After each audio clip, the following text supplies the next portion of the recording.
নমস্কাৰ বন্ধু বান্ধৱীসকল, আপোনালোকক মোৰ চেনেললৈ স্বাগতম জনাইছোঁ। বন্ধু বান্ধৱীসকল, মহাশিৱৰাত্ৰিত কৰিব লগা মহান উপায়। এই উপায় কৰিলে ব্যৱসায় বাণিজ্যত উন্নতি আহে।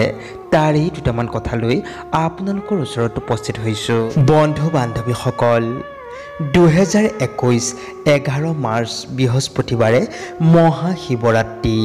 এই পবিত্ৰ দিনটিত ভগৱান শিৱক পূজা প্ৰাৰ্থনা কৰিলে অনেক সুফল লাভ হয়।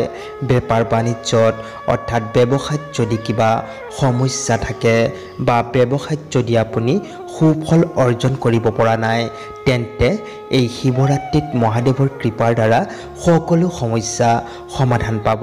আজি আপোনালোকৰ ওচৰত এনে এটি উপায় লৈ আহিছোঁ। এই উপায়টি কৰিলে মহাদেৱ অত্যন্ত সন্তুষ্ট হয় আৰু ব্যৱসায়ত উন্নতি লাভ হয় আৰু ঘৰখনত সুখ শান্তিৰে বিৰাজমান কৰে। তেন্তে জানো আহক এই উপায়টোনো কি। বন্ধু বান্ধৱীসকল, শিৱৰাত্ৰিৰ দিনা ৰাতিপুৱা বা সন্ধ্যা এই উপায়টি কৰিব পাৰিব।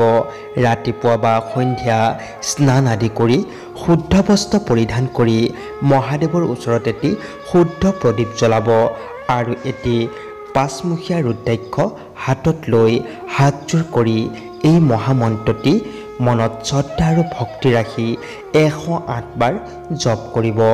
ওম নমঃ শিৱায়। এই মহামন্ত্ৰটি মনত শ্ৰদ্ধা আৰু ভক্তি ৰাখি যদি জপ কৰা হয়, তেন্তে মহাদেৱ অত্যন্ত সন্তুষ্ট হয় আৰু সেই ভক্তৰ সকলো দুখ দুৰ্গতি দূৰ কৰায়। জপ কৰাৰ পাছত সেই ৰুদ্ৰাক্ষটি এখন ৰঙা কাপোৰত বান্ধি দোকানদাৰী বা ব্যৱসায় কৰাসকলে কেছ বাকচত ৰাখি দিব। এনে কৰিলে ব্যৱসায়ত উন্নতি লাভ হয় আৰু ঘৰত ধন টকা থোৱা ঠাইত যদি এই ৰুদ্ৰাক্ষ ৰাখে, তেন্তে আপোনাৰ ঘৰখনত ধন টকাৰ কোনো দিন কম নহ'ব। আজিলৈ ইমানেই।